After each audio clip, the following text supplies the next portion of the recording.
Thanks for joining us for another playoff edition of Inside the Zone with Shane Albahrani of the Komets. And, you know, at one point last week it looked like, hey, maybe this is a season wrap show, but we've got more hockey to play, and the Komets have taken the momentum in this series and I think made it theirs heading into Game 6 Tuesday night here in Fort Wayne. Yeah, that was a charged-up group in Toledo on both sides, especially Toledo, because they definitely wanted to end that on their home ice in front of a big crowd, and the Komets had different ideas, and the script definitely got switched as far as the momentum goes. And, the Walleyes started to get very undisciplined there towards about midway through the second period, and that was very unlike them. They were showing a lot of emotion, which was something the Komets were doing in games 1 and 2, and we were kind of getting under their skin a little bit. Mm-hmm. So, and they gave up power play. So, Komets 3 of 6 on the power play, and that's like we were just talking a minute ago. It's amazing how things work when you get the power play going. Yeah, let's get into that for just a second, because they were 1 of 17 the first 4 games of this series on the power play. Then they get 3 special teams goals in Game 5.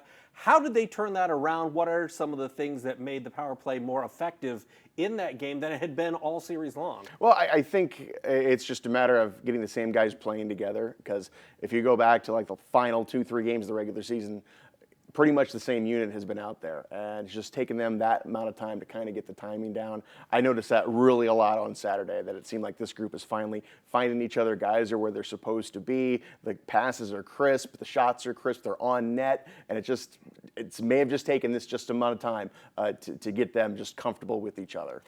When you take a look at the penalty kill as well, I mean, you cannot give Toledo any opportunities on the power play because their power play is so good. How important is it to limit penalties, limit opportunities for special teams for Toledo throughout the course of a game? Oh, I mean, that's important, because historically they've always had a great power play. When you got a guy like Shane Birchback out there, who is just a precision out there on the power play, you can't give him any opportunities. But you tip your cap to the Komet defenders. They have done a great job blocking shots, and that is one thing that has been kind of lacking all season long. But I've noticed over the last weekend of the regular season now into the playoffs, you've seen guys laying out the body, they're giving it up. Cody Soul, getting him back, he's a huge shot blocker, but I'm seeing guys like Sean Sadlowski and JC Campagna and Brady Shaw. I mean, just absolutely no abandonment for their personal health. I mean, just going out there and just blocking shots, and that's big. Speaking of blocking shots and abandonment of personal health, Fucali with the offhand, with the blocker hand. I mean, you'll see glove saves. You'll never see that. But he loses, the stick You'll is gone. never see that. Boom! That is crazy. That may have been the greatest save I've ever seen. And I've seen a lot of hockey. And I was at a total loss for words, because I didn't realize what had happened until I saw the replay and to slow it down. The fact that it was Shane Birchback. It was basically a 2-on-1. Birchback on the left wing. David Pope fed him the puck, and Birchback had a wide open net because Zach was looking at the shooter. And that was something that Birchback doesn't miss. He had a wide open shot, and I actually had it in my head. Oh, here's a goal. I'm going to say they score. And he came back and made that save. But looking at the mechanics of it, the fact that he came all the way back across his body, dropped the stick, stuck out his hand, and caught it basically with a bare hand. And for those of you who don't know, that's essentially like a catcher in baseball throwing his mitt down and just taking it. Yeah. No, I mean, that's coming at you essentially hard. And the fact that he still had to go across the crease and still snag it with the bare hand was just incredible. And the Komets scored right after that. I mean, that was such a momentum builder right there. You get a save like that, it was a sure 100% goal. 99.9% of the time, that's a goal. Yeah. And the Walleye, you just see him just be defeated and deflated. And that's one of those things where it's like, wow, we're not losing this game. That was my next question, is how much of a momentum hinge was that? Not only for the game, but maybe could be for this series. Yeah. Because, it's like a big dunk in basketball or a touchdown in football. I mean, I know it's a save. It just keeps one goal off the board. Yeah. But it felt like it was like, we're not going to lose, because this guy's making saves with his offhand. Yeah, because it would have been a tie game at that point, and it would have a whole different complexion. And then Anthony Ellis comes down, scores maybe a minute, 2 minutes later. You're right. If this series does get forced to a Game 7, I mean, you're going to go back and look at that save as the swing in the series. All right. Now, Game 6, what can they carry over from Game 5? Because you saw Gary took some veterans, sat some veterans. Mason Baptista was back in the lineup. He obviously paid dividends. We saw some guys that really hadn't had much impact on the series have a big impact in Game 5. How does he juggle the lineup, or does he keep the lineup the same as we head into Game 6? You know what? I'm not really sure. The only thing I could see is maybe Ryan Lowney get back in the lineup. He's your #1 offensive defenseman, defenseman of the year for the team. He sat out for rookie Cam Knight. So that's the thing I would see him going back with. But no, I mean, this team now, they went out Saturday night in Toledo. They had nothing to lose, and I think now they've kind of got that bit of mentality. It's like, hey, the pressure's now on them. We still got nothing to lose. We lose, we go home. But these guys are now on the verge of losing the 2 games in the series lead. So they just got to go out, and they're a pretty loose bunch, and they were loose today at practice, and they were loose before the game on Saturday. So I mean, I think that they've actually kind of come together, and now they've got the whole us against the world mentality. One of the things that we talked about all season long was their ability to come out strong or score first in a game. Toledo scored first in the first 4 games of this series. It took until Saturday night for the Komets to be the first team on the board. How critical is it that they come out in the first period here in Game 6 and not only score, but certainly not fall behind? Yeah, the first 5-10 minutes are going to be very telling. And to have Mason Baptista, again, was just back in the lineup after missing 2 games. He got the first goal, and that really got it rolling. The Komets only scored 4 goals in 4 games. We got 5 on Saturday. So a lot of guys starting to find the net. Your Brady Shaw, your J.C. Campagna, you finally got a good matchup with him. He's been roving around, being the 10th forward, kind of mixing it up a little bit. But, you're starting to see guys get really good looks. You're getting traffic in front of Pat Nagel, and you're getting him moving side to side. And that's the big thing with Pat Nagel, because if he's a big goaltender, if he squares up, he's going to stop it every time. But if you get that guy moving and you get him allowing rebounds, it's a whole different story. So it's go out, get the goaltender moving, and get the Walleye back on their heels. And it is score first. I think if they score first, it is going to be a fun night.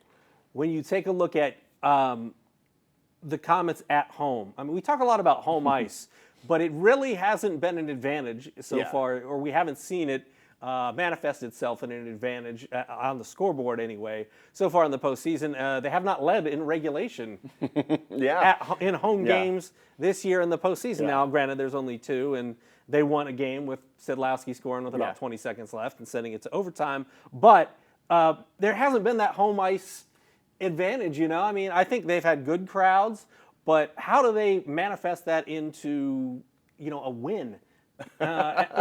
And a pretty win at that. And like a dominating win. When you think playoff hockey at home, it's like you take care of your business. Yeah. Well, now they have the momentum, and now they do have that belief now. And I think sometimes when you've got such a passionate fan base like Fort Wayne does, you know what? You go out there and you play a little tight because you don't want to disappoint the home crowd. And I think sometimes that plays into it a little bit. But I think now that it's win or go home. I don't think they're thinking about what ice they're playing on or anything.